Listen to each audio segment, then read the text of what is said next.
são duas coisas que eu cheguei na conclusão. A primeira é, eu precisava chegar aqui e, de alguma forma, demonstrar que eu tenho algum tipo de capacidade. Eu precisava chegar aqui e mostrar para as pessoas algum tipo de performance. Só que eu comecei a perceber que é orgulho. Cara, eu comecei a pensar sobre isso, de como a gente se tornou escravo também da nossa própria performance.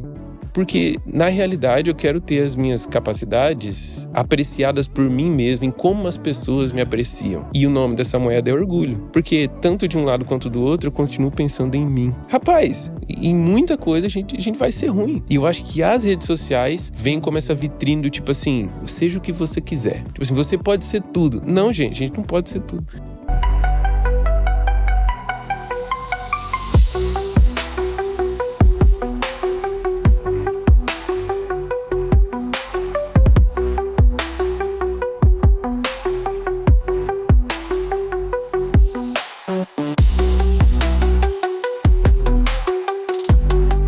Fala galera, Jesus Cop, Douglas Gonçalves por aqui para mais um Jesus Cop Podcast. Seja bem-vindo a essa mesa abençoada de comunhão. Deixa eu te falar uma coisa, estamos preparando um novo estúdio, hein? Aguardem. E eu ouvi o clamor de vocês, não vou retirar a mesa. Eu ia fazer um sofá assim, bem moderno, mas não vou. Vai ser mesa, porque vocês falaram, mantenha a mesa. E eu ouço vocês, tá bom? E muito bom você estar aqui com a gente, obrigado. Antes de a gente começar, queria só te pedir, cara, se inscreve aqui no canal, porque a gente tá chegando a 3 milhões de pessoas declarando eu quero ser uma cópia de Jesus. É uma forma gratuita de você estar apoiando o movimento Jesus Cop. Então, se você puder se inscrever aí, tem um monte de gente que assiste e não é inscrito. Então, é só apertar aí, ó. Só aperta aí que a plataforma vai entendendo. Pô, isso aqui é relevante, nós vamos mostrar para mais pessoas. E ela mesma evangeliza todo mundo aí. Ela sai o algoritmo profético mandando para as pessoas aí esse conteúdo. Eu tenho certeza que mais gente pode ser abençoada pelos papos, testemunhos, as conversas que a gente tem aqui. Beleza? Então, faz isso aí e a gente já vai começar o nosso episódio de hoje. Vamos embora!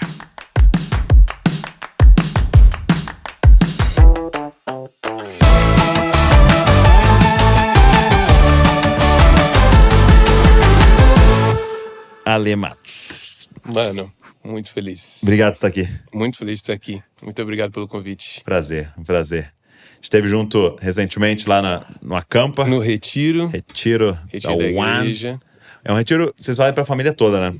Família toda, a igreja muito toda. Muito legal, cara, com a criançada. Cara, foi bom demais. É, né? Muito bom. Muito bom. A sua palavra, assim, aquilo ali, velho. Aquilo ali tem mexido muito comigo. Loucura. Cara. Quem é César? Quem é César hoje? Quem é o imperador que manda na gente hoje? Tá reverberando na igreja, assim... Poxa, que legal. Ilimitadamente. Mas vamos conversar um pouco sobre isso. Vocês estão ali pegando assim, eu considero que vocês trabalham com uma galera, né? Vocês alcançam uma galera que, de certa maneira, é o futuro da nação. E aí eu não digo porque são jovens, mas é porque essa amostra de São Paulo aqui, ela é meio adiantada para algo que vai se espalhar pelo Brasil. Sim, sim. Então você vai em algumas regiões, não tá vivendo ainda a mentalidade que a galera que você alcança tá vivendo, mas daqui a pouco ela começa a se espalhar. Uhum. Porque São Paulo vai dando uma adiantada. Tem alguns centros que vai dando uma adiantada porque o que tá acontecendo na Europa já tá acontecendo nos Estados Unidos. Sim. E vai adiantando, né? Meio que conta um prelúdio ali do que tá por vir. Do que está por vir, né? E não é bom. O trailer é um filme de Preparem-se. Mas antes disso, eu queria que você falasse. Eu gosto muito de ouvir dos meus amigos quando eles vêm pela primeira vez um pouco da sua história, principalmente do seu encontro com Jesus, né? Eu tava vendo que você é do Mato Grosso. Mato Grosso do Sul. Isso dá um problema. Isso dá um problema constante.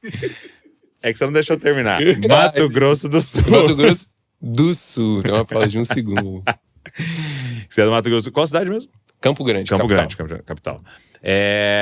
E como é que é o seu encontro com Jesus e como é que você termina em São Paulo, servindo aí no ano? Cara, tem gente que tem um encontro com Jesus meio objetivo, assim, né? Teve um dia e tal. Tem data, né? O dia tal e tal.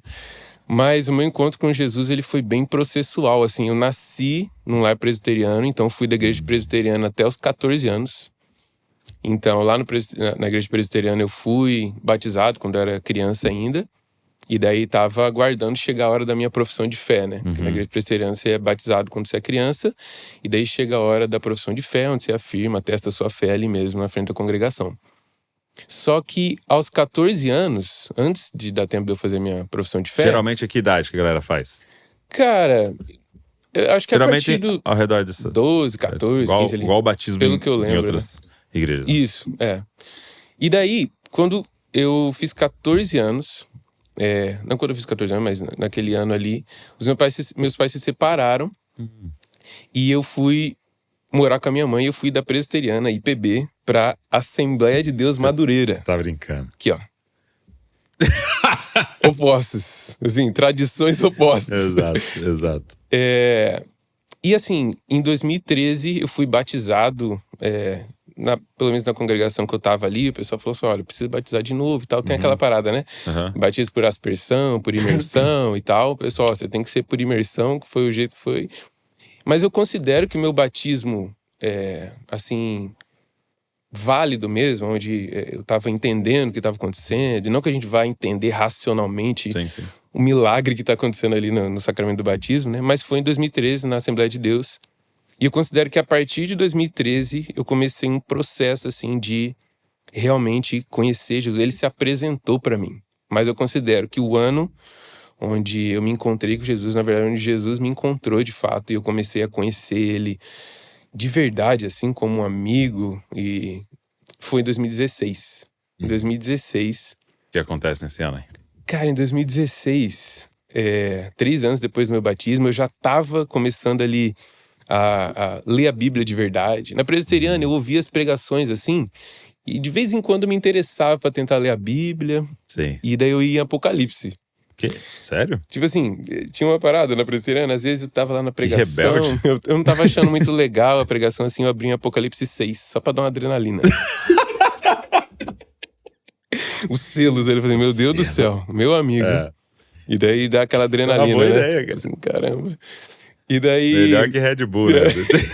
Eu lembro que em 2016 eu ganhei uma Bíblia da minha mãe, que era uma Bíblia King James. E eu falei assim, cara, eu vou ler essa Bíblia inteira. E foi a primeira Bíblia que eu li inteira, assim. E lia o texto, lia os comentários. Foi a primeira Bíblia de estudo que eu tive. Falei assim, então eu vou ler essa Bíblia inteira enquanto... E foi a Bíblia que me acompanhou por anos, assim. A capa dela desintegrava dentro da minha mochila, assim. Legal. Tava em decomposição. E era a Bíblia que me acompanhava para a faculdade. Eu fui para a faculdade e geralmente a galera fala assim, nossa, o pessoal entra na faculdade e os jovens desviam e tudo mais. Eu entrei para a faculdade e fiquei crente porque eu entrei para a faculdade justamente nessa época. Então eu saía da aula, eu ia para a biblioteca. Você foi fazer o quê? Eu fiz administração. Eu não sabia o que eu queria fazer. Quem não sabe o que quer fazer? Administração. Administrar algo. Vou administrar a minha vida, sei lá, uma planta, um cachorro. Mas terminei o curso e tal. Sem ofender nossos irmãos aí. Nossos irmãos aí, ADMs. Que sabem o que querem, né? Vocês sabem o que querem, eu não sabia o que Mas eu ia pra biblioteca e eu ficava lendo a Bíblia, assim, até a hora de ir pro estágio. Eu estagiava no Ministério Público. E, cara, foi nessa época que eu comecei da faculdade para o Ministério Público, até encontros com Jesus, assim, dentro do ônibus. Eu tenho muito nítido os meus encontros com Jesus, assim, nessa época, que como meus pais eram separados, às vezes eu tava com meu pai, às vezes estava na casa da minha mãe, às vezes estava na casa da minha avó, e às vezes estava na casa de um irmão que se chamava João Divino. Aí não tem falha, né? Rapaz, João Divino foi meu primeiro discipulador. E ele não terminou o ensino fundamental. Ele não sabia ler direito, assim. Mas a gente sentava na mesa e ele falava assim, olha, abre a Bíblia em tal texto. E ele recitava. Isso é lindo demais. Ele recitava e ele começava a contar histórias de moveres de Deus, na Assembleia de Deus, assim, em lágrimas. E eles tinham, se eu não me engano, eles têm 8 netos. E eu fui um dos netos. Então eu dormia na casa deles. Eram pessoas muito, muito, muito simples. São pessoas muito simples. Mas a casa deles sempre foi um lugar de assistência social para o bairro todo. Então eles me acolheram, assim, nesses dias. Porque quem é filho de pai separado sabe que tem dias, assim... São dias muito trevosos, assim. Você experimenta muito solidão, muita confusão. Eu andava com Até hoje eu tenho uns tiques, assim, de... Quando eu tô saindo de casa, eu pergunto pra Tiana, o que eu preciso levar? Porque, como eu não sabia direito pra onde que eu ia, eu botava tudo na mochila. Sim. Então eu andava com uma mochila gigante. Tem umas fotos eu na faculdade com uma mochila desse tamanho, assim, parecendo que ia acampar. Pra onde eu vou depois? E a maioria dos dias, assim, boa parte deles, eu tava jogando bola na rua com os meninos. E o que eu percebo, assim, né, estando perto de pessoas que passaram por essa situação, perto do próprio casal, né, hoje, adulto, pastoreando, eu percebo que é necessário uma energia tão grande por parte do pai e da mãe ali, de resolver aquela questão que sobra pouco ali para os filhos. E não por maldade, não por serem maus pais, mas porque eles estão diante do pior momento da vida deles também, né? Sim. E eles têm que resolver aquilo e cuidar das crianças. Então, a criança, coitada, fica perdida naquele redemoinho assim, ali, né? E mesmo... Aquele furacão, né? E mesmo, por exemplo, no meu caso, não teve briga por parte do meu pai e da minha mãe, mas... Cara, esse rompimento do laço familiar é cabuloso. E eu fui acolhido, assim, pela irmã Ana, pelo irmão João Divino. E tem uma coisa curiosa, assim, né? Que o irmão João Divino, ele não exercia nenhum ofício na igreja, porque ele não orava em línguas. E num contexto pentecostal, se você não ora em línguas, você não é batizado com o Espírito Santo. Né? Mas... Não, e uma vez eu tava na Assembleia de Deus, ia ter o teste pra entrar no louvor, né? E aí o pastor falou, então uns pré-requisitos pra entrar no louvor é falar em línguas. Então ele falava assim, fala em línguas. Agora. Assim, se vira. As pessoas tinham que falar. Se vira agora. Nós vamos avaliar essa. Manda um áudio pra mim. Mas vai, continua. E o irmão João Divino então ele não servia porque ele não falava. Ele não era nenhum oficial da igreja, assim. Ele pregava de vez em quando e tal. Mas ele foi o homem mais cheio do Espírito Santo, assim, que eu já tive a oportunidade de conhecer. E ele me ensinou a Bíblia. Tipo, eu já tava lendo a Bíblia, mas ele me ensinou a amar a Bíblia, a amar Jesus, a chorar por Jesus. Então eu conversava com ele, assim. Eu lembro de conversas de 4, 5 horas sentado com um homem já de idade avançada, assim. E ele, assim, em lágrimas por Jesus. Eu tenho uma dívida para sempre com o João Divino, assim, com a irmã Ana. Foi uma casa que me acolheu. Demais. E esse processo da separação dos meus pais, assim, nesse ano, a partir desse ano, assim, a partir de 2013, 14, 15, 16, teve um ápice, assim, foi quando eu conheci Jesus, quando ele me encontrou, de fato, assim, me tirou dessa turbulência, se apresentou para mim, se apresentou como um amigo, e desde então a gente tá andando junto. Que demais. Isso é muito lindo. Cara, e sabe, cara, que eu fico pensando, né? Muita gente ouvindo aqui, e eu vejo que às vezes a pessoa ouvindo testemunhos, a gente fica assim, poxa, podia ter tido um João Divino na minha vida. Ou às vezes, poxa, eu queria ter tido um pai como o Douglas teve um pai, como tal, né? Mas eu creio que ouvindo uns testemunhos como esse, precisava brotar dentro de nós assim, eu queria ser o João Divino. Sim, meu Deus, cara. Tem meninos no meu bairro. Você tá perto de alguém que tá passando um divórcio e o menino tá lá. Você não chama pra sua casa. Abre a Bíblia e fala, vamos estudar a Bíblia junto aqui, vamos orar junto aqui, sabe? É o desejo de ser um João Divino, sabe? Tem um livro que eu li que me marcou muito, foi Formador de Heróis. E ele fica desafiando a gente assim, o que você quer? Ser o herói ou ser um formador de heróis? Né? Porque hoje você tá aqui no podcast, não é o João Divino tá aqui no podcast. Mas você só tá aqui de certa maneira porque tem um cara lá atrás que derramou na sua vida, né? Que foi crucial ali na sua vida. Então, é desejar ser esse cara, né? Tipo assim, você quer ser o Billy Graham ou você aceitaria ser o cara que participou do discipulado e que você não sabe o nome, quem que é esse cara, né? Que a gente não sabe o nome, que não escreveu o livro, que não tava na cruzada. Sim. E tem uns heróis, né? Acho que no céu, né? No reino o Senhor vai deixar a gente saber de uns heróis aí. João Divino é um herói da minha vida. Isso é muito legal. Espero que ele esteja vendo isso. Te amo, João Divino. Muito bom. E aí, como é que você termina em São Paulo? Foi 2020, né? 2020. Você vem para São Paulo, você traz a pandemia. Rapaz, eu vim acompanhado assim, ó, com essa good vibes que foi a pandemia. Que delícia. Então, 2016, nesse ano mesmo, eu começo a ouvir as primeiras músicas do One. Sim. Do CDzinho laranja lá, do CDzinho azul e tal.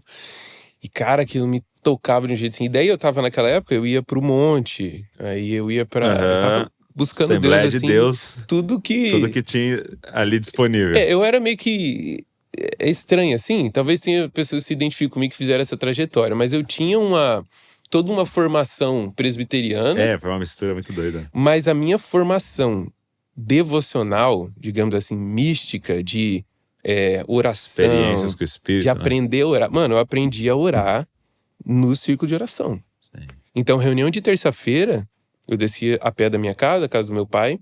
Eu descia pra igreja, era a minha reunião favorita. Então eu ouvia a irmã Enilda orar. Então eu ouvia as irmãs do ciclo de oração orar. Tinha um mezanino assim na igreja, eu subia lá, cara, e eu aprendi a orar ouvindo elas orar. Então eu aprendi a orar no círculo de oração. E cara, eu vejo às vezes a gente... às vezes torna uma figura muito... mítica, assim, né? As irmãs do ciclo de oração, mas às vezes também tem uma depreciação, assim, do tipo... Tem um documentário, como que é o nome do documentário? Fé Não Fingida. Fé Não Fingida, mas... Cara, aquilo ali é de assistir... Você não assistiu, meu amigo, você dá um jeito. Só termina esse podcast primeiro. Mas... é de assistir, assim, chorando. É maravilhoso, cara. Do tipo, meu Deus do céu. A irmã, a Durvalina veio no podcast. Sério? Foi animal, depois você assiste. Mano Foi do muito céu. legal. O Marcondes sempre posta a irmã Lídia. Ouvi a irmã Lídia falando, Então eu cresci nesse meio, ouvindo essas irmãs, ouvindo João Divino e tudo mais. E daí, em 2016, eu conheci as primeiras músicas do ano. Em 2017, eu conheci o Canta. Por quê? Nisso que eu tava nessa... conhecendo Jesus, eu conheci Jesus. Em 2017, eu comecei a ir pra rua pregar. Eu precisava falar dele de algum jeito. E o que a gente fazia? Eu pregava em ônibus, eu chegava no terminal, entrava no terminal. Às vezes eu tava indo da faculdade pro Ministério Público, eu ficava em pé na frente do ônibus, começava a pregar. E às vezes a gente ia pro terminal de ônibus e começava a pregar pra galera que tava na plataforma. Ok. Aí ia pro centro da cidade, orava pelos enfermos, e daí nessa desculpa, e aí assim... tinha mais gente que você? Tinha uma galera. Então Entendi. eu fui pra rua, então comecei a ver o Céu na Terra acontecendo, o Canta evangelizando época, aqui. né? Falei, meu Deus. Aí fui pra Praça do Rádio, lá em Campo Grande. O pessoal me manda mensagem até hoje, assim, mano... Eu comecei um movimento que chamava, aleatório o nome, mas chama Grito das Ruas. Parece movimento de rap, né? Exato. fazer uma batalha de rima na... E daí, eu fiquei por 2 anos pregando toda semana. Legal. Toda semana na rua, assim, era sexta-feira, a gente evangelizava e tal. E daí eu trouxe o Canta numa dessas reuniões. E daí eu falei assim, meu Deus, o Cantarinho tá vendo isso? Eu conheço ele pelo YouTube e tudo mais. E o Canta morou em Campo Grande. A gente foi da mesma igreja presbiteriana. Só que ele tinha 10 anos, eu tinha 5. E daí, então a gente não se conheceu na época. O pai dele é pastor presbiteriano e tal. Caramba, cara, que louco. Isso em 2017. Em 2018 eu fui para uma casa de oração e tal. Em 2019 eu fui para um retiro do ano. Dezembro de 2019. E nesse retiro, tipo, acho que foi em Arujá. E foi muito especial, assim. Fui eu e Tiane, meu primeiro ano de casado. Eu casei em dezembro de 2018. Em dezembro de 2019 a gente tava nesse retiro. E lá a gente teve uma convicção, assim. A gente não conversou isso, mas ela teve uma convicção. Eu tive uma convicção que a gente iria pra São Paulo alguma época. Tipo assim, na minha cabeça eu falei assim, daqui uns 2 anos, né? Vamos se preparar. Um ano de casado e tudo mais. Quando eu voltei pra Campo Grande, cara... A vida deu, assim, um rebuliço, como diriam os nossos irmãos, né, pentecostais. Um rebuliço aconteceu na minha vida. O retiro foi em dezembro de 2019. Em março de 2020 a gente estava aqui. A gente não tinha... 4 meses. Cara, a gente não tinha dinheiro pra mudança. A gente não tinha... De repente as coisas começaram a acontecer. E foi o seguinte. Em 2020, quem não lembra, teve o Descend em fevereiro. Sim. A gente falou assim, será que a gente vai pro Descend? A gente falou assim, cara, se a gente for pro Descend... talvez não vai sobrar dinheiro pra gente fazer a mudança. E daí eu falei assim, não vamos pro Descend. E daí as notícias da pandemia chegando, aquele negócio, eu falei, olha, eu acho que se a gente não for agora... Na verdade eu não, né? Eu tô bancando corajoso aqui. Tiane, minha esposa, falou assim, acho que se a gente não for agora, a gente não vai mais. Porque a pandemia e tal...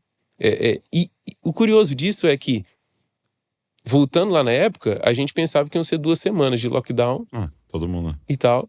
E eu cheguei em São Paulo dia 24 de março. Se eu não me engano, dia 27 de março foi o lockdown. Eu sei que eu cheguei por aí. na semana do lockdown. Então eu cheguei E fechou tudo. E eu tava vindo pra fazer parte da igreja. Eu não tava vindo pra ser pastor da igreja. A gente não tava vindo com nenhuma proposta de trabalho, nem na igreja, nem fora da igreja. Cara, foi uma loucura. Minha primeira viagem de carro dirigindo foi de Campo Grande pra São Paulo, me mudando. Quantas horas dá? 1.000 quilômetros, eu fiz tá. E como eu sou bem lentinho, eu fiz umas 15 horas. 6 dias. 6 dias. Ininterruptos. Cara, e a gente com um celular que não pegava. Teve uma hora que a gente parou no Graal e a Tiane desenhou o mapa.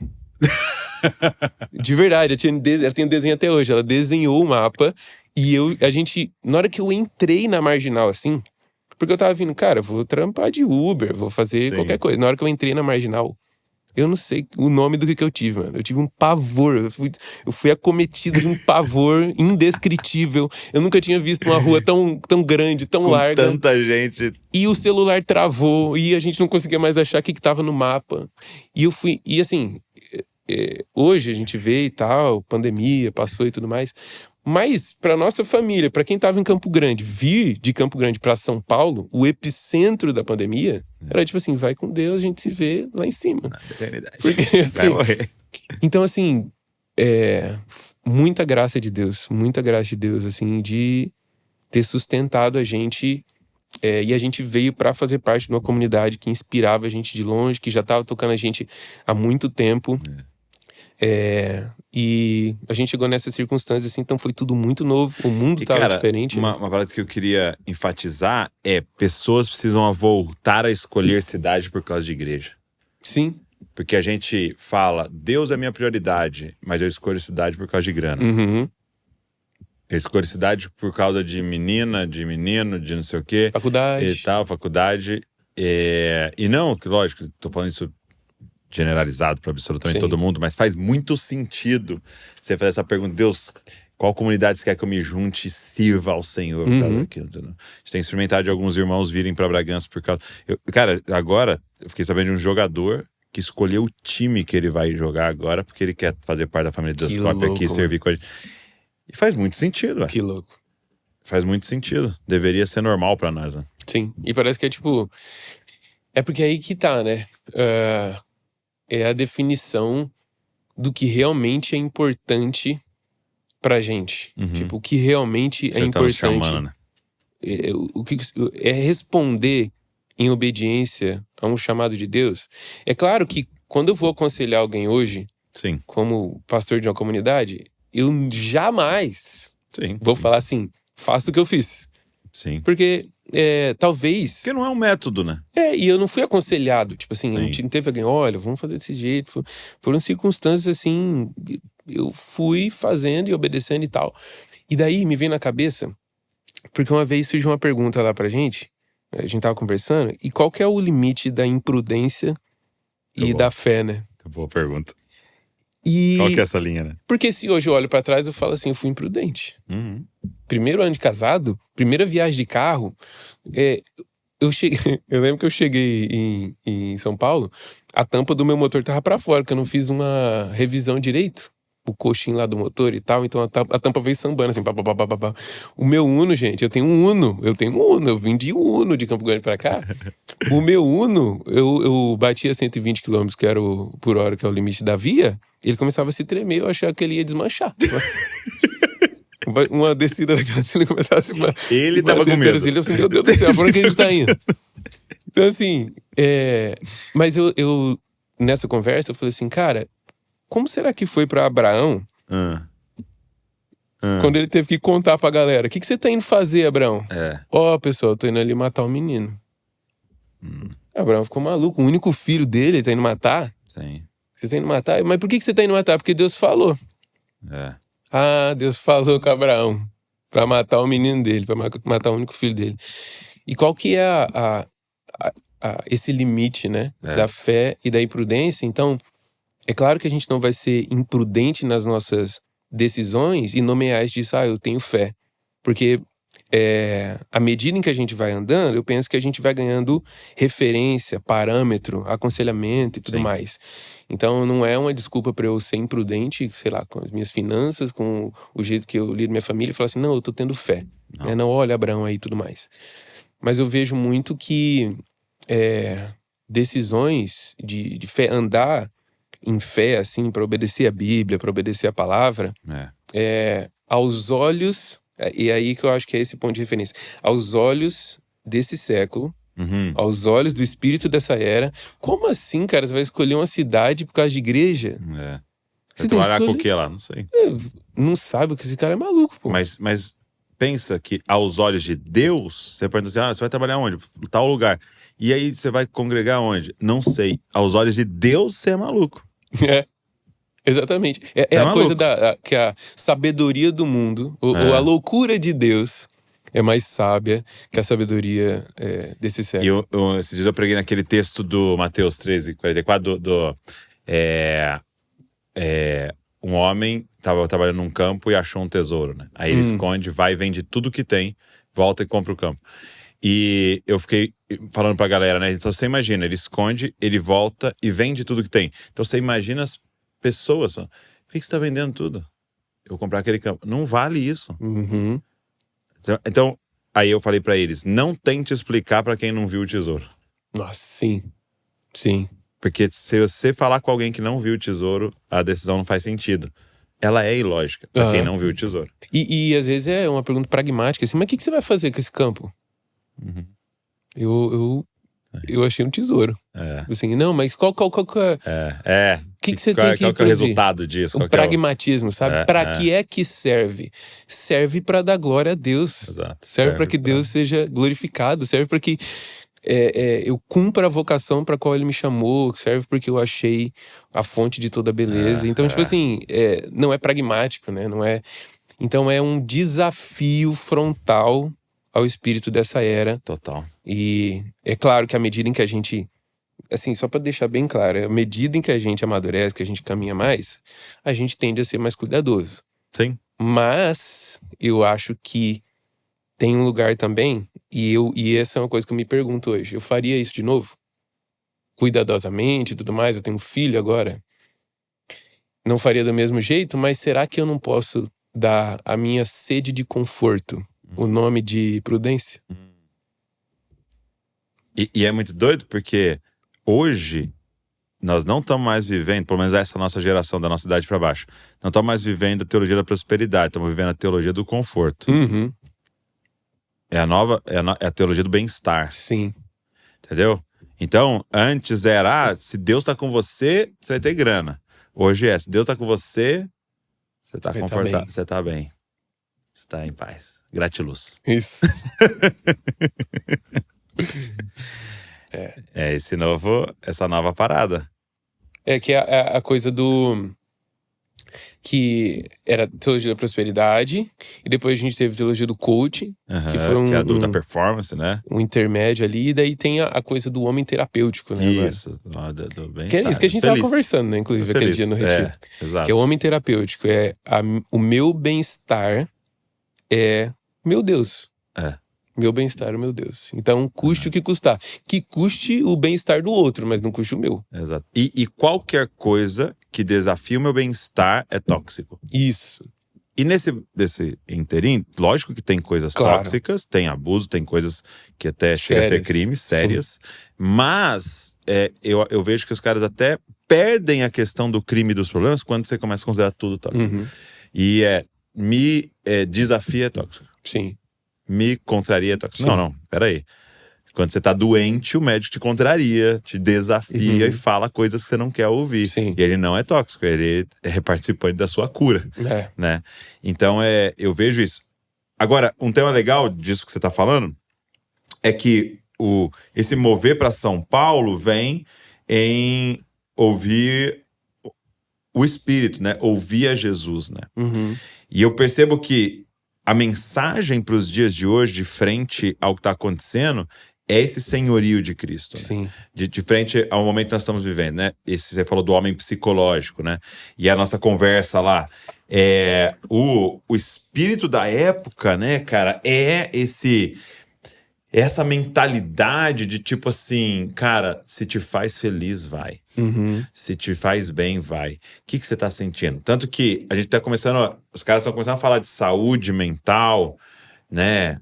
como na terapia ali, e de novo, não generalizando, mas seria basicamente encontre os seus desejos mais profundos e seja fiéis a ele. Entendeu? Então o cara vai lá pra terapia para salvar o casamento, ele quer, né, como é que eu faço para resolver? Aí, de repente, o terapeuta começa a guiá-la a falar, não, mas será que você não deseja divorciar?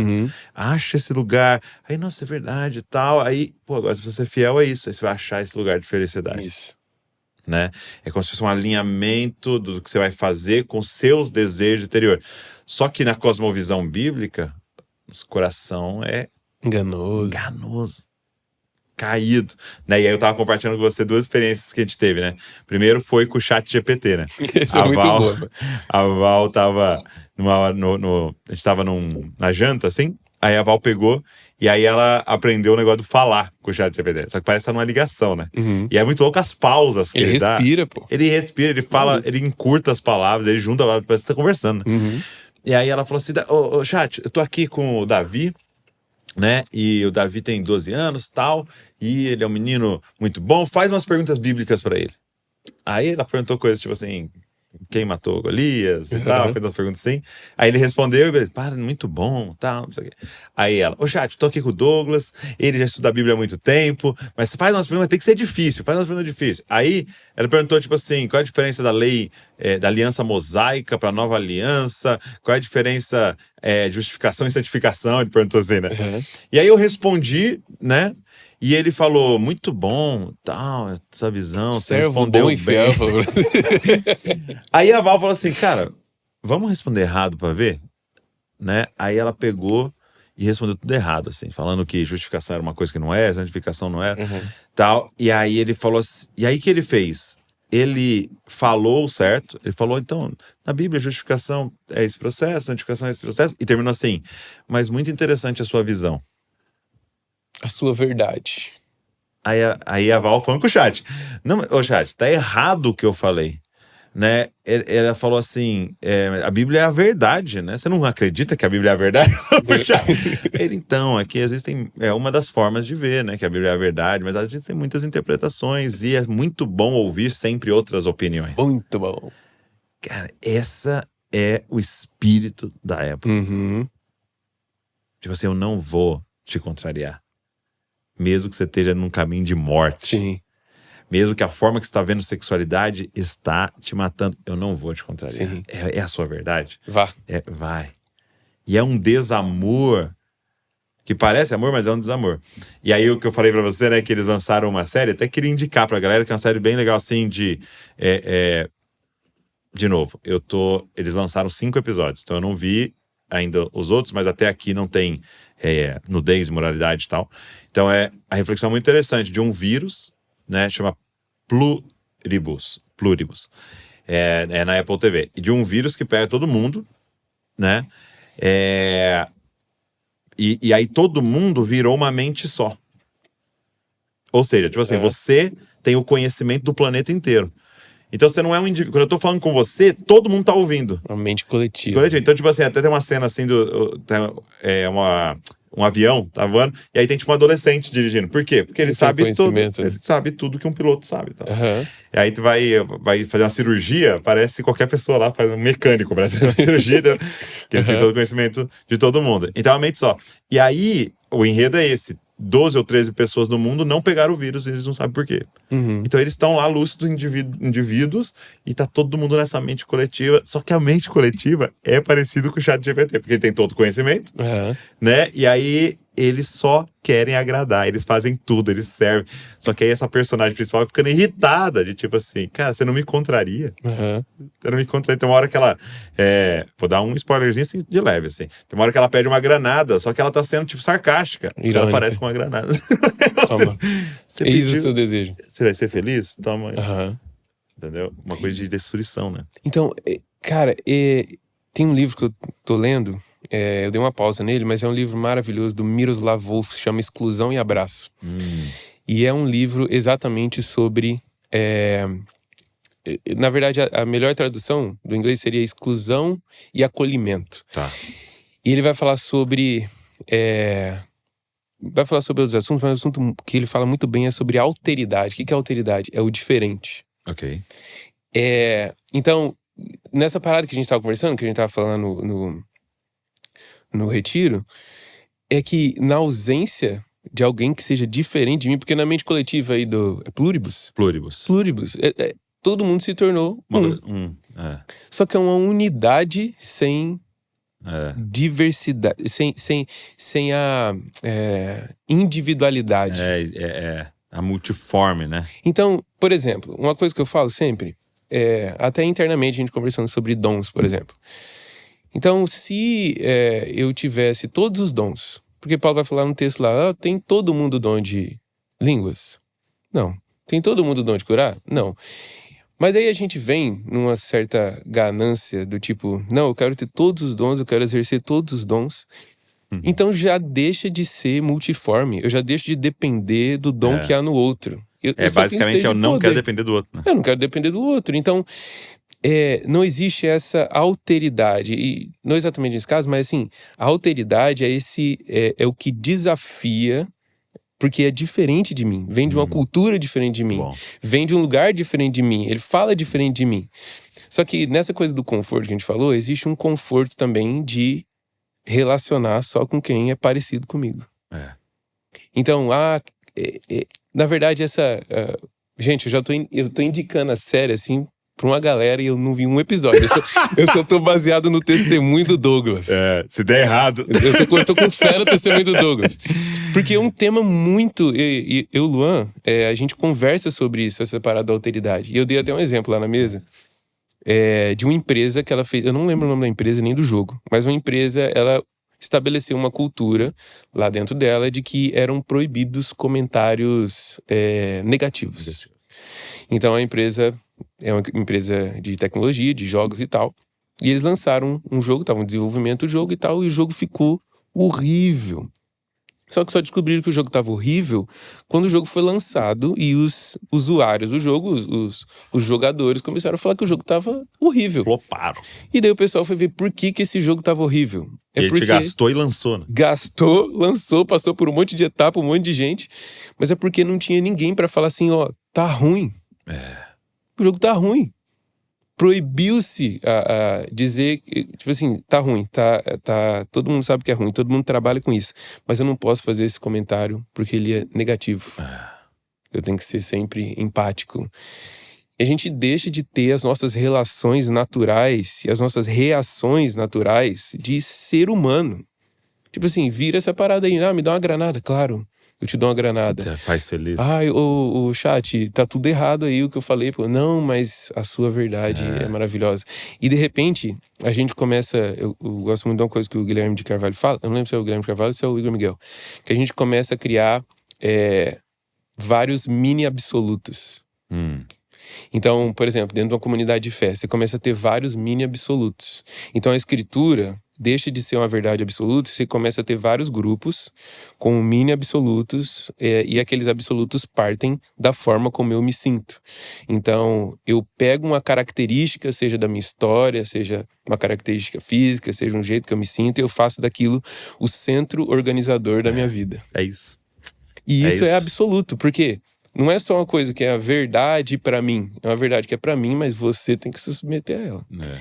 Isso diz respeito à sexualidade, isso diz respeito a um tanto de coisa, mas até as coisas menores, assim, com relação a, por exemplo, sei lá, discipulado. Eu tenho um conceito de discipulado que eu desenvolvi a partir do que eu idealizo do que discipulado seja. E aquele conceito de discipulado, ele não é só uma verdade para mim. Eu preciso que todos entendam qual é o conceito de discipulado que eu espero e me sirvam com ele. E eu lembro muito do Dietrich Bonhoeffer. Dietrich Bonhoeffer, para agradar o Davi. O Davi fala, Bonhoeffer. Que ele fala no Vida em Comunhão que o meu conceito de comunhão precisa ser frustrado. Para que eu experimente de comunhão verdadeira. O meu conceito de discipulado precisa ser frustrado para que eu experimente do verdadeiro discipulado. É ele que fala, né? Quem ama mais a igreja ideal do que a real, nunca vai ter a ideal e ainda vai destruir a real. Isso, exatamente. E uma coisa dentro disso que ele fala é que o Cristo na boca do outro é mais forte que o Cristo no meu coração. Que ele fala que o testemunho de Jesus do outro em direção a mim é mais poderoso do que o testemunho que eu tenho nutrido individualmente a respeito de Jesus. Porque sem o testemunho do outro a respeito de Jesus não se completa. É a visão do outro, a perspectiva do outro, a respeito dessa verdade absoluta. E não a verdade absoluta do outro, a qual a gente precisa submeter todo mundo e tudo mais. Então, essa realidade dessa comunhão dos diferentes, das pessoas que são diferentes, comunidades multiétnicas, comunidades que sejam plurais e não pluralistas, né? Uhum. Eu acho que é uma coisa que eu tenho pensado muito. Mas aí o desafio é esse, porque assim, se você pensar, nós estamos falando aqui de diversidade, nós estamos falando aqui dos diferentes e tal. Uhum. E que é a mensagem, de certa maneira, desse século. Sim. Que é a mensagem do pós-moderno. Uhum. Né, cara, você precisa ser autêntico, e aí você sai de cabelo azul, outro sai de cabelo vermelho, outro raspa a cabeça, outro tá descalço, outro quer pôr 10 tênis. Uhum. E aí, beleza, você pode ser o que você quiser. E tá se tornando um caos, né? Por quê? Porque essa diversidade que você tá falando, ela só é real e possível nas escrituras porque tá todo mundo submisso ao Cristo. Uhum. Dessa declaração, né? Até eu vi que há uma... eu estava no encontro de pastores e eles falaram que antes dos credos apostólicos montados, havia um credo que unia a igreja, que era de 4 palavras: Jesus é o Senhor. Sim. Isso era o credo básico, tá? Você tá nessa página aqui com a gente? Jesus é o Senhor. Então, beleza. Então, nós vamos suportar você ser quem você é e dos seus gostos e tal, mas a gente precisa ter certeza. Você tá fazendo isso aí, seguindo a Cristo. Sim. Né? Você tá desenvolvendo o seu dom em seguir a Cristo. Entendeu? Porque o que eu tenho impressão, até com esse espírito da época que a gente tá vivendo, é que, cara, nós estamos chegando ao ápice do que era a proposta em Gênesis 3. Uhum. Você parar pra pensar. Então parece que o que ela ofereceu pra Eva demorou 2025 anos para que, tipo assim, nós estamos chegando. É como se a serpente falando, agora sim. Tá dando Que certo. come. Você será como Deus. Uhum. Porque, cara, é isso. É cada um andando como Deus. E aí nós estamos vivendo uma parada muito louca, né? Porque, por exemplo, outro exemplo disso que a gente está falando, do ChatGPT, da série, é a rede social. Porque o que era o Facebook antes? O Facebook, por exemplo, o Orkut, o próprio Twitter, eu sigo essa galera aqui, e aí eu abro e ele fica me mostrando o que vocês postaram. Sim. E às vezes você posta uma coisa desafiadora, que eu não gostei, que me cutuca ali e tal, mas como eu seguia vocês, né? Uhum. Beleza, mudou. Não, eu não vejo mais quem eu sigo. Parece lá, mas o algoritmo funciona como um espelho. Sim. É o que eu me interesso. Então ele só me entrega o que eu gosto. Então toda vez que aparece lá uma palavra que é confrontadora, eu passo rápido, ele já sacou. Opa, ele não quer isso. E toda vez que eu paro num negócio e ele vê que eu gosto, deixo te dar mais disso. Sim. E aí, cara, ele vai... tipo assim, como se me retroalimentando dos meus próprios desejos, entendeu? Vai me retroalimentando. Então isso é uma loucura, cara, que nós estamos vivendo. E quem que é esse cara, né? Que pra ele tudo que não é espelho é feio. Tudo que não é espelho é feio. Tem um nome desse cara aí, né? Que é Narciso. Exato. Narciso, o mito de Narciso é que ele se olhou no reflexo ali do lago e tal, ele se apaixonou por si mesmo, ele se apaixonou tanto por si mesmo que ele foi tocar a própria face lá e tudo mais, ele cai dentro do lago, morre, né? Morre. E o narcisismo, né, essa paixão, exaltação, essa paixão por si mesmo, é o narciso que acha tudo que não é espelho, tudo é feio, tudo que não é espelho é feio. Se não é espelho, é feio, porque não tem eu ali projetado, tá faltando eu. Então você vê que é Deus. Uhum. Porque quando Deus olha, a gente até conversou no podcast que eu gravei anteriormente, quando Deus olha em Gênesis 2 pro paraíso e fala, não é bom, então vamos usar essa terminologia, né? Tô vendo um negócio feio ali. Uhum. O que não é bom no paraíso?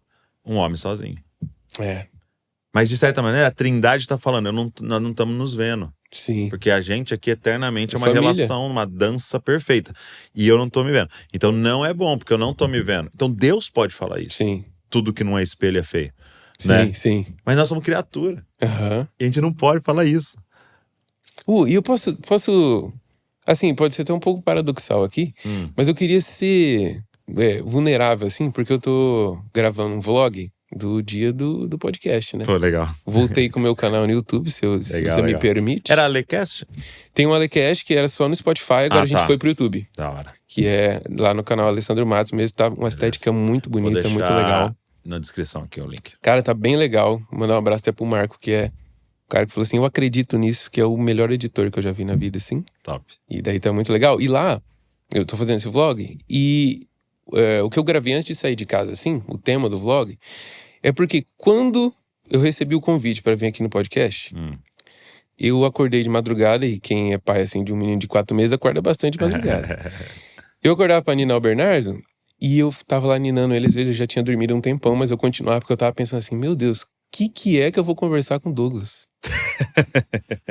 Tipo assim, eu não tenho nada de interessante pra falar. E eu tenho uma newsletter no Substack, eu escrevo poema, eu escrevo crônicas, eu escrevo texto e tudo mais. Eu prego, eu sou pastor de igreja, eu prego quase todo domingo.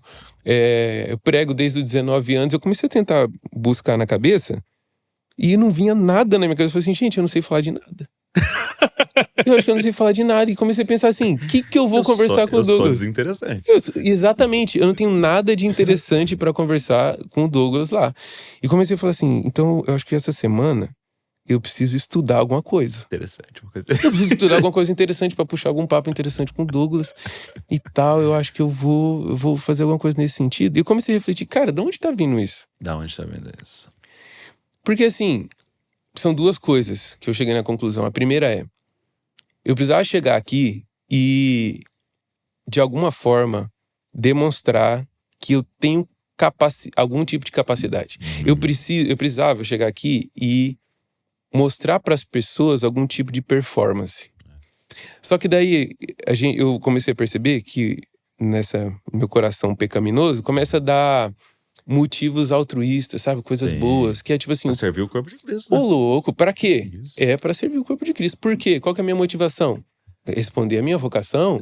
E pra quem? Pro corpo de Cristo, pra glória de Deus. Ô louco.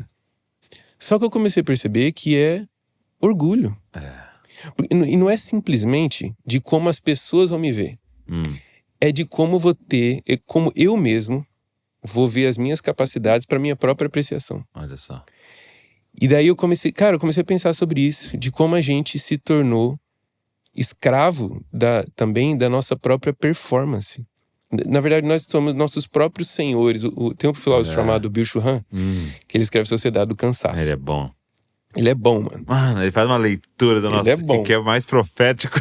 Hoje não é Bicho Han, é... É bom, ele é Hoje a bom. gente tá falando de Bill Churran, o menino pergunta assim, quem que é Bicho Han? Tipo, Bicho Han. E ele escreve Sociedade do Cansaço, tem vários livros assim. Mas ele fala que a gente passou de uma sociedade sociedade, acho que é do desempenho, que ele chama. É, né? Que você tinha uma força externa ali. Então, sempre vem na minha cabeça, quando ele dá o exemplo, das indústrias. Então, algum chefe que é o homem ali produtivo, fala, né? Isso. Tipo assim, o chefe falando ali o que tem que ser feito. É o Fordismo, né? Tipo, na linha de produção. E tinha uma palavra de ordem, que é não pode. Isso. Não pode isso, não pode aquilo, não pode aquilo, não pode aquilo. E daí a gente vem pra... Eu acho que a sociedade que a gente vem, que é a do desempenho, se eu não me engano.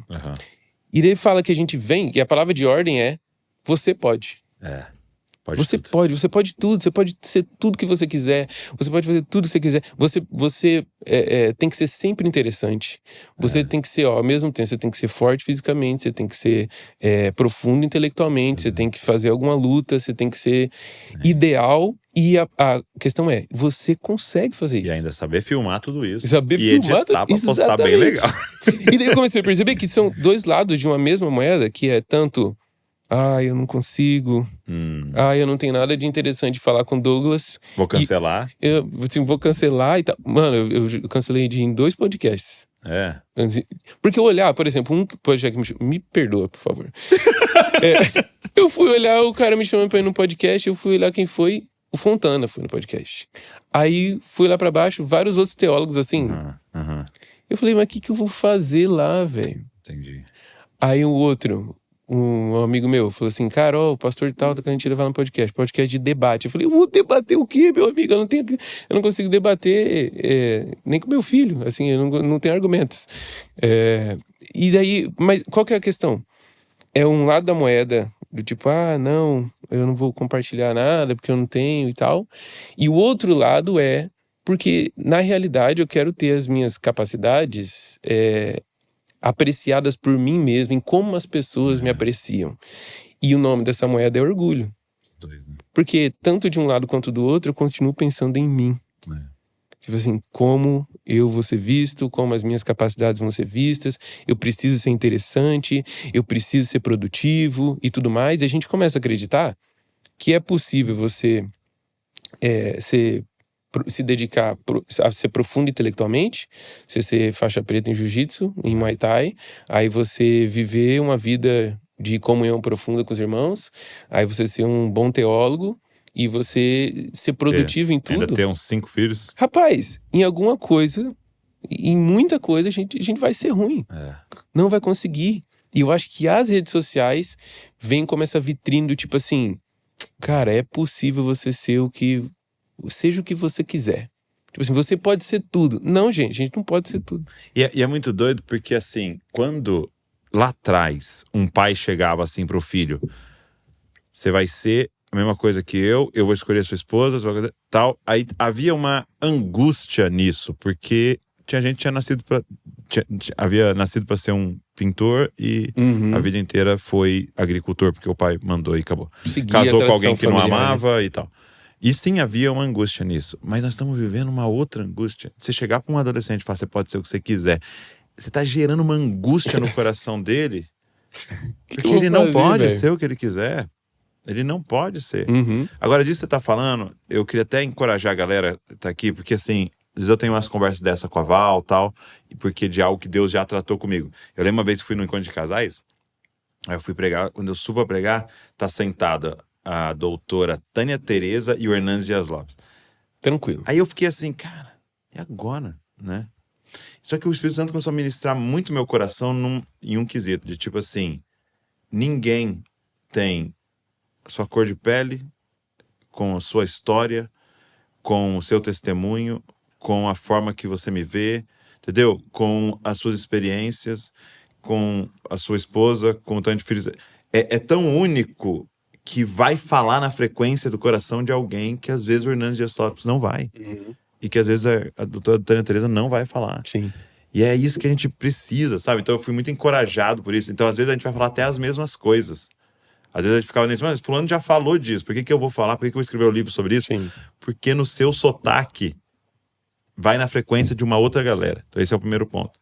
E a segunda coisa, eu quero citar de novo até uma coisa que eu falei no outro podcast, que é, eu não lembro se você já leu o Cristianismo Puro e Simples? Cara, eu tenho esse pecado que eu carrego comigo, que eu tenho 2 em casa e não li. Então tá bom. Perdão. Eu não vi o Senhor dos Anéis, então tá tudo certo. Nossa, tô muito mais aliviado. Metade do público saiu agora do nosso podcast. Ofendido, deixou de seguir. Cara, assim, eu vou me arrepender. Mas eu vou assistir também. É quase ao mesmo tempo, né? De você assistir o Senhor dos Anéis e ler o princípio inteiro. Demora mais. Exato. Mas assim, eu acho que é nesse, tá? Tá isso. Ele conta uma experiência, o C.S. Lewis, de ele com 2 amigos. Eles eram muito amigos, né? E aí, vou dar 2 nomes aqui, né? Como se fosse o João e o Mário, né? Então, ele diz, eles eram 3 amigos, né? E muito amigos. Então, quando eles estavam juntos, então, por exemplo, o Mário, o C.S. Lewis e o João, os 2 tinham que compartilhar do João, né? Então, o João tinha comunhão com os 2. Então, é como se ele tivesse ali com 50% do João, o outro tivesse 50% do João. E aí, ele falou que o Mário morreu. O amigo dele morreu. E o que ele pensou? Agora que esse meu amigo morreu, eu terei mais do João para mim. E aí ele disse, e foi o contrário. Eu tinha menos do João para mim. Porque havia uma parte do João que só se manifestava quando o Mário estava lá. Então, é você entender que eu só vou poder conhecer uma parte do Cristo se o Alê Matos estiver sentado na minha frente. Porque Jesus só se revela num certo aspecto a partir do Alê Matos. Então, não ter você aqui nessa mesa é não conhecer uma parte de Cristo. Sim. não ter, entendeu? Então, não ter aval, não conhecer. Então, é muito louco porque você pensa assim, cada vez que eu excluo alguém por causa do meu individualismo, né? E eu quero separar de alguém, perder ali uma parte da revelação Sim. de Cristo, né? A gente às vezes pensa, vou ter mais de Cristo agora, que é só pra mim. Uhum. Não, você vai ter bem menos. Né? E a parada até de viver diante de Deus. Então, essa parada do corandeu, né? Porque existe a perspectiva de que, cara, as outras pessoas não vão provar justamente porque existe uma individualidade própria da forma como Deus criou cada pessoa. Uhum. Mas existe aquela característica de que Deus gosta. Deus gosta de ver o filho dele falando sobre qualquer coisa. Tipo assim, que traga glória pra ele. Então, parece uma coisa meio infantil, mas eu tava vendo uma pregação de um pregador que antigamente, assim, era...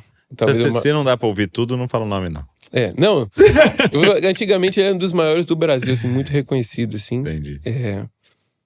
E ele fala assim, se não tiver a doçura da criança, a simplicidade da criança, e o próprio ato de eu estar falando isso aqui, porque tipo assim, cara, o que eu vou falar com o Doug? Será que eu vou puxar um assunto filosófico que eu tô estudando agora e tal? E a gente já falou de coisa muito legal aqui.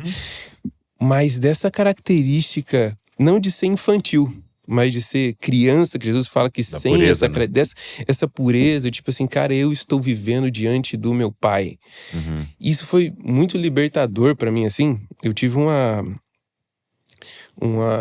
depois do ano de 2024, a gente teve um período bem conturbado, assim, na igreja One. Sim. Bem difícil, onde a gente se arrependeu de vários pecados que a gente havia cometido, assim, no geral. Mas eu tava com 1 ano de ordenado, assim, de pastor. Toma aí sua primeira tarefa. Tipo assim, toma aí. E...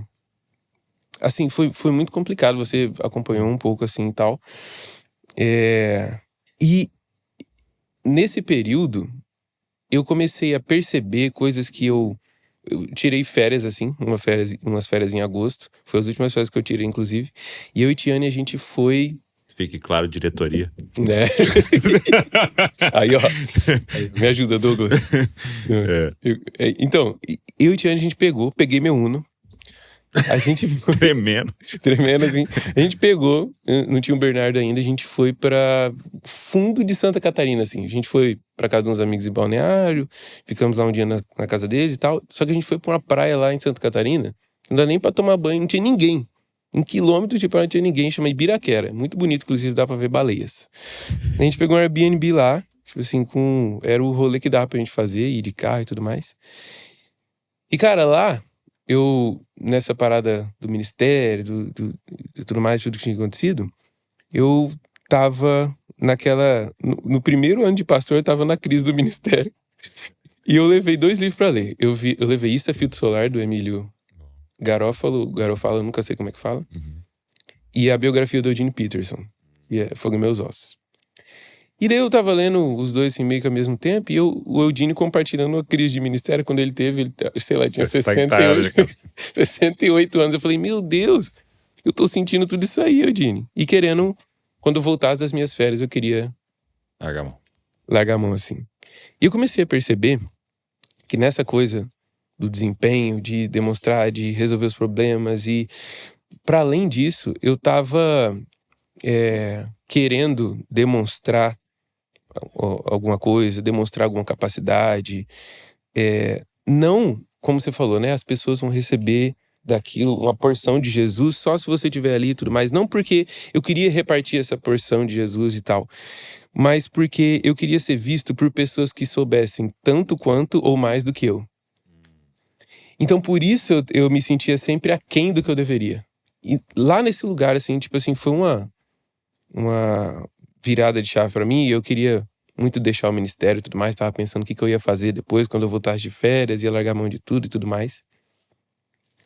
E eu tive uma experiência, assim, no último dia nesse lugar. A gente viu as baleias, foi muito bonito e tudo mais e tal. Tinha uma TV lá no Airbnb. Eu coloquei uma palestra do Jonas Madureira. E era o Jonas Madureira expondo não um texto da Bíblia. O Jonas Madureira estava expondo um poema da Adélia Prado. Demais. Cara, assim, quem puder assistir essa palestra também, eu não lembro o nome exato, mas só botar Jonas Madureira poema no YouTube que aparece.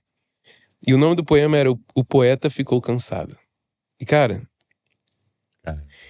o poema, nessas férias, assim, eu descobri um lugar na poesia, assim, muito...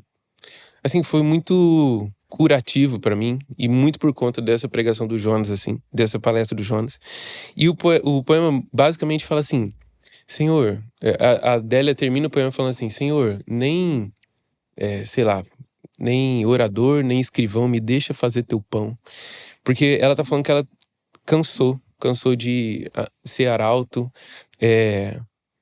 pois não quero mais ser teu arauto, já que todos têm voz, porque só eu tenho que ir em lugares que eu não quero. Por que só eu tenho que falar coisas que eu não quero falar? Porque só eu... Pô, o pessoal tá aí anunciando, olha aqui, minha senhora, meu senhor, o canivete prende, fura. Tipo assim, essas coisas mais pragmáticas que servem.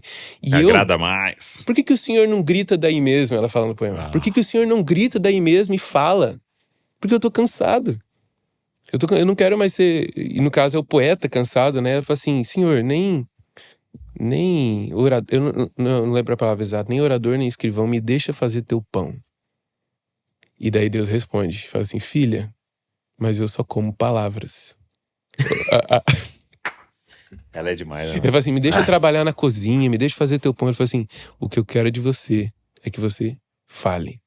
E o Jonas, ele, cara, é absurdo assim. É o Jonas, né? É absurdo.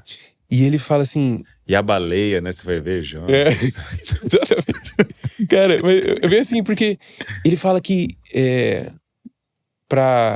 E era exatamente o caso. Ele fala para pastores que estavam casados, estavam cansados, e escritores, depois de muito tempo, que não era o meu caso, né? Era de pouco tempo.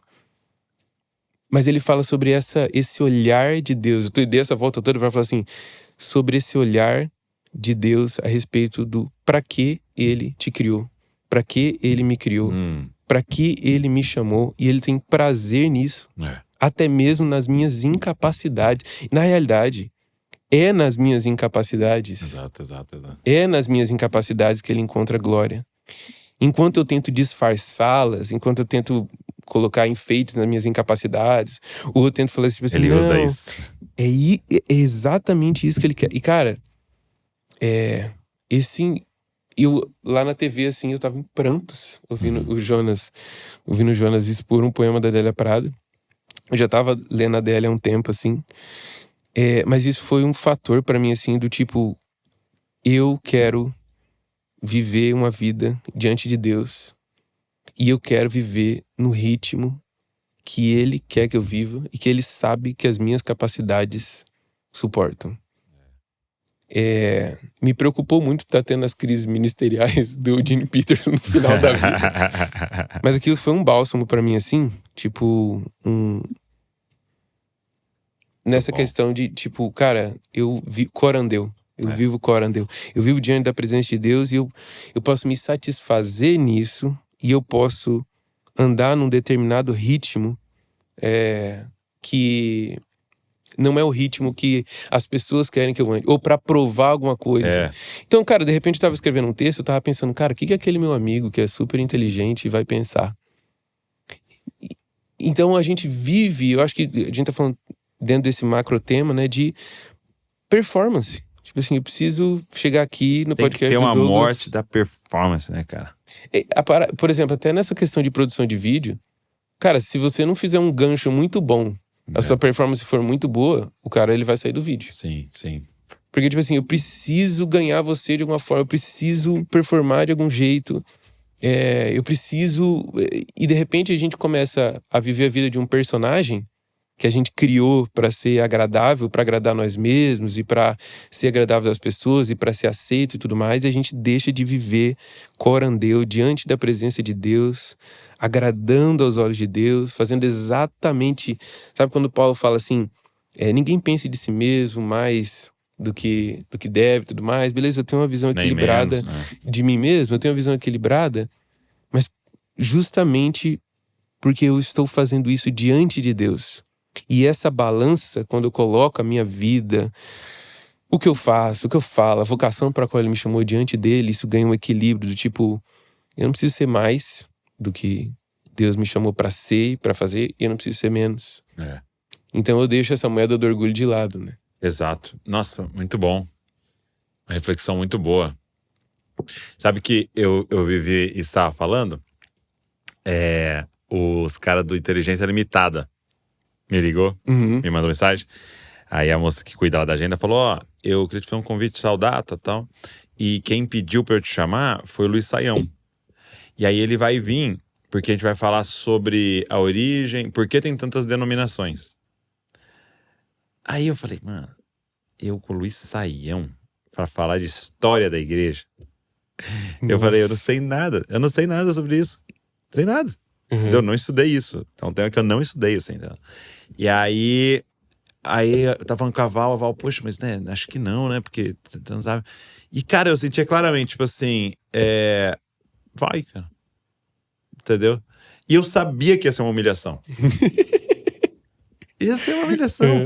E assim, eu acho que tem horas que a gente tem que falar, tá tudo bem ser humilhado. Uhum. Tá tudo bem. E foi muito louco, assim, eu já tentei no começo me esquivar, tipo assim, Vilela, eu vim assistir o podcast com Fazer você. um disclaimer aqui já. Né? Mas do meio, o Vilela, tipo, fazia uma pergunta e várias vezes eu tinha que falar assim, cara, eu não sei.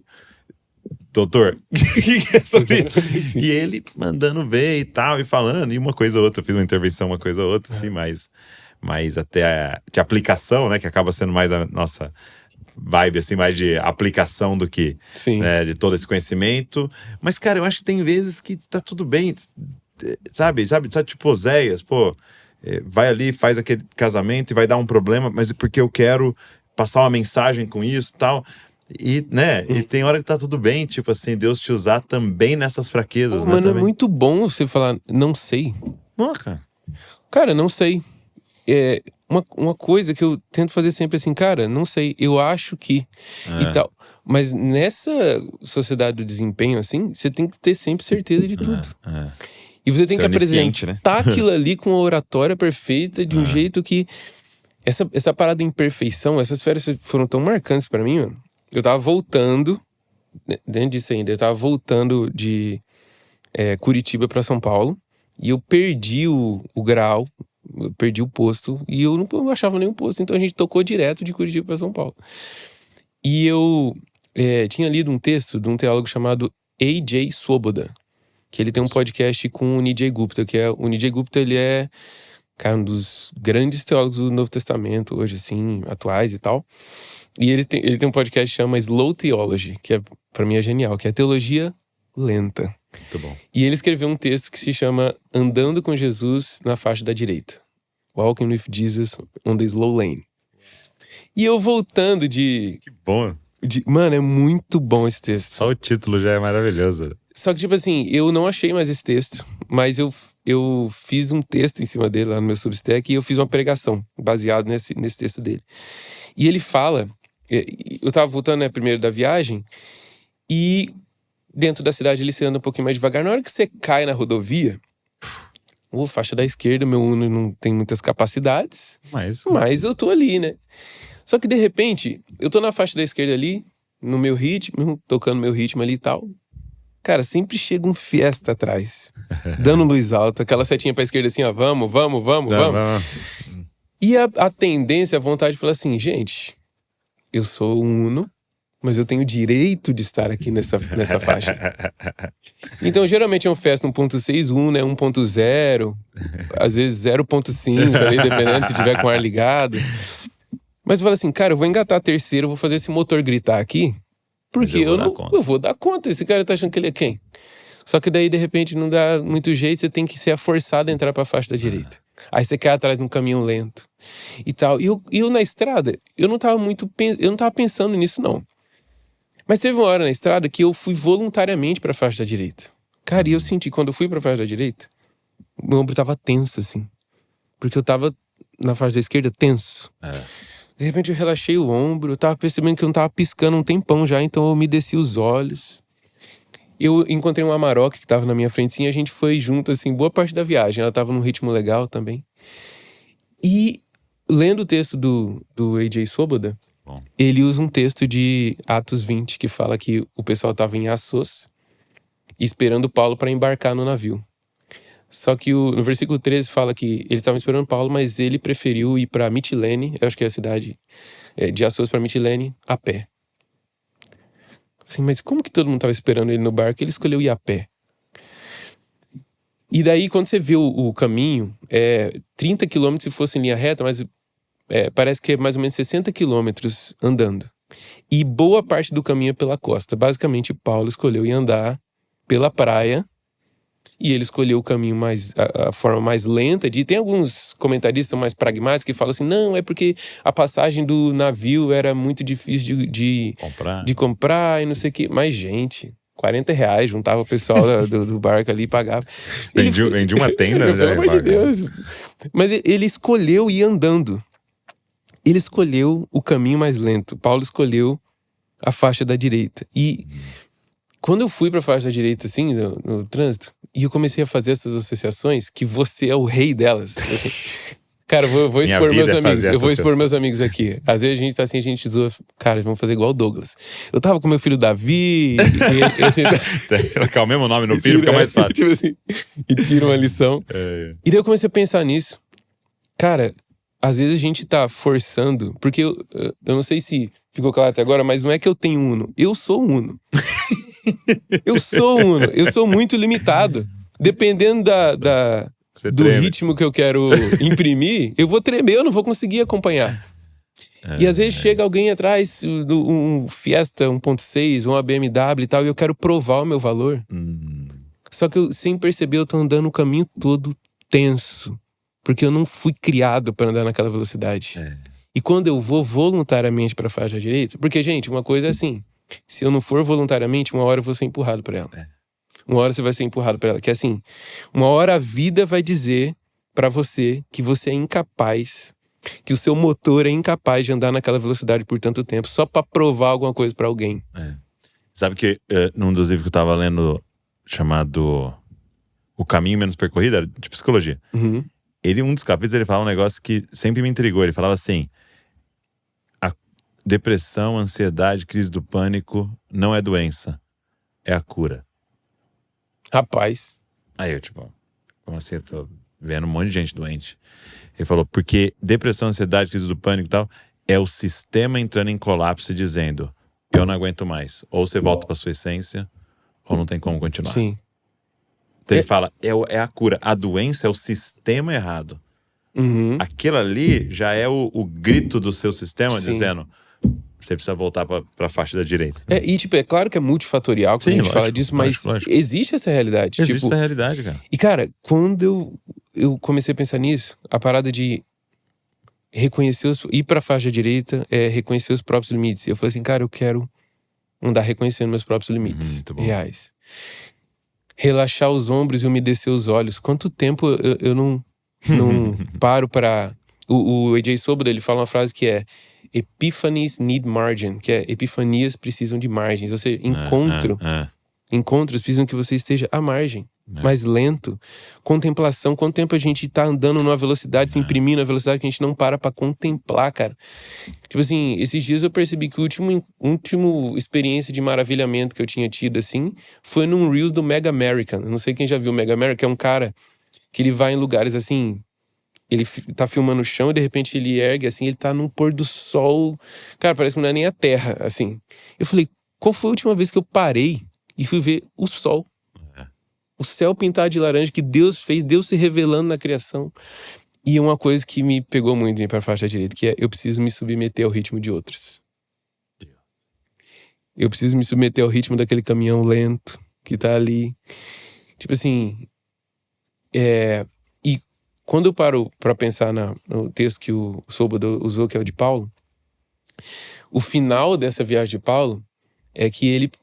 Porque a pergunta é, por que ele foi? Por que ele escolheu o caminho mais lento?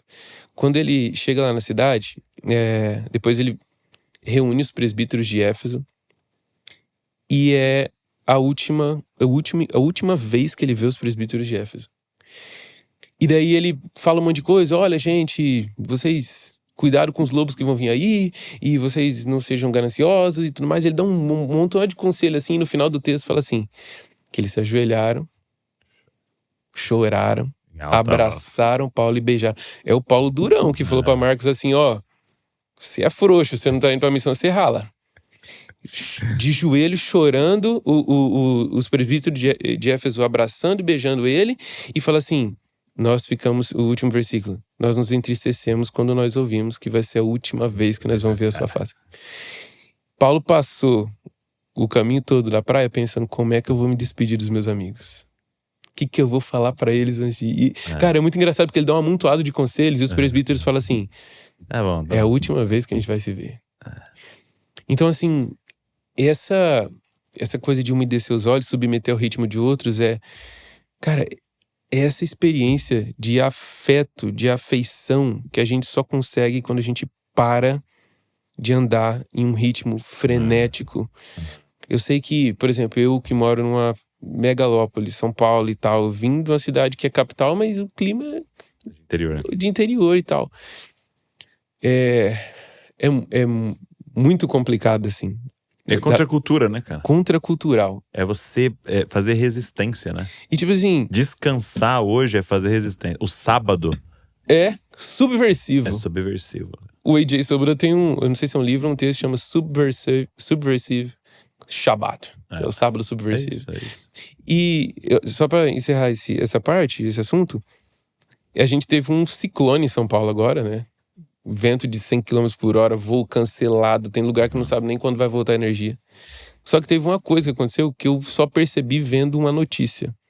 Que o céu de São Paulo ontem ficou limpinho. Porque o vento foi tão constante que levou a poluição embora. E daí eu parei pra pensar nisso. E sempre que eu vou escrever uma poesia assim sobre São Paulo, eu tenho escrito bastante poema assim e tal, sempre vem aquela sensação do tipo assim, ai, que saudade lá da minha terra. Sabe aquela a saudade do matuto, né, que tem nos modão de viola antigo. Ah, como eu queria voltar lá pra minha terra e tudo mais. E daí, quando eu tava escrevendo esse texto, eu falei assim, lá na minha cidade, todo dia o céu era desse jeito. Aqui em São Paulo eu posso aproveitar hoje pra ver as estrelas e tudo mais. E daí, enquanto eu tava escrevendo o texto, eu falei assim, mas por que é que eu tô aqui? Né? Eu acho que sumariza tudo que a gente tá falando até agora, né? Por que é que eu tô aqui? É pra ver o céu limpo? É pra ver o céu bonito? É pra ter uma vida confortável? É pra conseguir estar numa cidade onde eu naturalmente vou conseguir andar num ritmo mais lento? Ou pra cumprir a vocação para qual Deus me chamou? E daí, cara, essa nostalgia, né? Tipo assim, os dias lá atrás, quando eu morava lá, e é justamente essa questão de eu gostaria de estar no lugar mais confortável possível. E eu não quero dizer que a faixa da direita é buscar o lugar mais confortável possível. Uma hora você vai precisar acelerar, uma hora você vai precisar ultrapassar um carro e tudo mais. Mas para andar com Jesus, nós precisamos de ritmo. Tipo assim, não dá pra ficar... É o ritmo dele, né? E é o ritmo dele. Tipo assim, é me submeter ao ritmo dele. Que velocidade que ele quer que eu ande. Mas esse estilo de vida de contemplação, de andar mais lento, e o pessoal, às vezes, eu preguei isso na igreja, o pessoal só lembra do Fiesta e de que eu tenho que andar na faixa direita. Ninguém pode me ver no trânsito saindo da igreja e falar assim, faixa da direita. Só que não é sobre trânsito, galera. É sobre esse ritmo da amizade com Jesus. Eu fiquei pensando sobre essa questão de ser discípulo de Jesus, né? Porque é muito básico, é segui-lo, né? Uhum. E aí eu lembro de algumas vezes seguir alguém no trânsito, né? Você ir viajar seguindo alguém. E é muito doido como você tem que fazer um shift nas suas capacidades mentais. Porque você guiando, você tá com todas as suas capacidades mentais direcionadas para acertar o caminho. Uhum. Mas quando você tá seguindo, todas as suas capacidades mentais estão para não perder o líder de vista. De vista, né? E aí é uma briga. A briga dessa parada, né? É não deixar ninguém entrar entre vocês, líder. E eu sou muito ruim nisso aí. Porque se distrai. E ao distrair, alguém entra. E às vezes entra um caminhão, né? Então acho que esse é o nosso grande desafio. Agora, uma coisa que me veio muito à cabeça quando você estava falando de tudo isso, esse exemplo que você deu de trânsito, né? E ser como criança, né? Uma coisa que me veio assim é que criança não tem CNH, né? Criança não dirige, né? Talvez seja disso que Jesus está falando, né? Quando a gente não for, a gente precisa ser como criança para entrar no reino de Deus, porque criança só segue, né? Sim. Criança é guiada, né? Criança é pega pela mão e levado e ter essa coragem de deixar Jesus nos levar, né? Deixar ele ir no ritmo dele, de nos parar, nos acelerar, nos virar para direita, para esquerda, né? Nos fazer encontrar pessoas que a gente quer, não quer, porque na parábola do bom samaritano é isso, né? O sacerdote levita não tinha margem, né? Provavelmente eles tinham horário para chegar. Parar e tocar, o cara podia estar morto, uma semana contaminado e tal. A burocracia. A burocracia de se contaminar e tal. Então, eu não tenho margem para isso, né? E aí vem descendo um cara que podia perder tempo, né? Sim. E por poder perder tempo fez a vontade de Deus, né? Então, isso aí que você está falando é muito doido, né? Porque eu percebo Deus apresentando pessoas no caminho e situações e às vezes sem margem você atropela e vai embora. E não vê, né? É Deus querendo falar com você, te parar, te transicionar e tal. Isso é muito doido. Deus falou muito comigo de descanso, cara. Muito comigo sobre descanso. Preciso dar uma resposta a ele para 2026. Descanso. Porque não tem nada que grita mais. Eu falo, dormir, por exemplo, é o grito silencioso de eu confio em ti, né? Sim. Eu brinco, né? Quando eu casei com a Val, e a gente ia às vezes pregar em algum lugar, ou ia no shopping e tal. Aí voltava à tarde, ela tava morrendo de sono, não dormia. No passageiro, né? E por quê? Porque não confiava em mim. Né? Então ela ficava, tudo bem? Tá tudo bem? Não confiava. Você tinha a mesma coisa. Em quem estava no volante. Aí agora, 17 anos depois, ela dorme. Nossa, falta 10 pra mim. Só 10 ela vai conseguir dormir. Então, ela dorme. Então, o dormir dela é o grito silencioso de eu confio em quem está no volante. Né?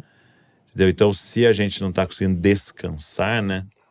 Não, e agora com o Bernardo em casa, a coisa mais, assim, absurda para um pai de primeira viagem é entender que você precisa ensinar a criança a dormir. Tudo aí, né? Rapaz, ele tá com sono, tá morrendo de sono. E brigando, tipo assim, fecha o olho, meu filho. Bravo, dorme, e bravo. Entendeu? E quando você vai parar pra ver, a gente é a mesma coisa. Né? E eu gosto muito de uma frase que é um título de um livro. Eu não sei se é do Jean-Pierre Calçade. Abandona a Providência Divina. Jean-Pierre Calçade. Cara, essa frase pra mim é muito o título do livro, né? Abandono a Providência Divina. Que é deitar no colo. Deitar no colo, descanso, eu durmo. É assim, a parada do descanso também é uma coisa muito enfática pra mim, principalmente alguém que mora em São Paulo e tudo mais. Por exemplo, passei o ano passado todo sem férias e tal, mas não é culpa dos caras, eu esqueci. Mas também é uma coisa que eu fico meio assim, cara, acabei de começar, mas não é uma coisa, eu vou chegar no meu limite e vou descansar. Então esse é o ponto. Deus tem um ritmo pra você de saúde, exatamente. Né? Meu amigo, obrigado. Mano, muito bom. Que tempo precioso. Obrigado pelo convite. Eu acho que tem mais assunto aí que nós vamos ter que remarcar pra gente terminar. Abrimos várias portas. Obrigado mesmo. Deus continue abençoando, cara, e obrigado pela vulnerabilidade e por tudo que vocês estão construindo como família. Me abençoa muito. Me abençoa muito mesmo. Muito obrigado. E assim, eu queria terminar falando que nesse período, é uma coisa que eu esqueci, nesse período todo da minha conversão, assim, do meu encontro com Jesus, você foi alguém muito importante. Puxa. O Jesus Cop foi, assim, essencial. E o pastor Lucinho também. Quem adolescente não assistiu o pastor Lucinho muito assim. Mas assim, o Jesus Cop foi muito importante. E eu lembro especificamente de uma pregação, de um vídeo que você fez, que é Pare de Assistir Pregações. Esse vídeo é muito bom. Que eu assisti a pregação de todo mundo e tudo mais, mas só tava aqui, ó. E, cara, isso me marcou, assim, muito, não só esse vídeo, mas foi muito abençoado. Sou muito abençoado pelo Jesus Cop. Pra mim é uma honra estar aqui, de fato. Obrigado. Obrigado você que ficou ouvindo, assistindo até aqui. E eu queria te fazer um pedido. Pega esse link, cara. Manda pra uma galera. Tem muita gente que poderia ser abençoado por esse papo. Não deixe só em você. Se durante o papo você lembrou de alguém e tal, às vezes é o Espírito Santo te lembrando, manda esse link para alguém, manda nos grupos aí pra galera também poder sentar nessa mesa aqui com a gente. Deus abençoe você e não se esqueça, você é uma cópia de Jesus. Valeu. Tô aqui para agradecer você que tá sempre aqui com a gente no podcast Jesus Copy. Eu espero que você tenha sido abençoado pelo nosso canal e eu queria te fazer um pedido. Será que você poderia se inscrever aqui no canal? A gente pega às vezes as estatísticas e a gente sempre vê que tem um grupo muito grande de pessoas que assiste, mas não é inscrito. Quando você se inscreve, é uma forma gratuita de você dizer, ó, isso aqui é relevante e nos ajudar a alcançar mais pessoas. É uma forma maravilhosa de agradecer se você é abençoado pelo movimento Jesus Copy. Agora, tem mais uma forma de você poder abençoar tudo que está acontecendo aqui, é se tornando um membro aqui do canal Jesus Copy, é se tornando um Jesus Copies, né? E você pode, então, ser membro, você vai estar contribuindo financeiramente para toda a equipe que está por trás aqui trabalhando, produzindo conteúdo para mais pessoas se parecerem com Jesus. Então, se você pode fazer isso, vai estar abençoando muito o movimento Jesus Copy. Então tá aqui, é só você clicar e se tornar um membro do nosso canal Jesus Copy. Deus abençoe você.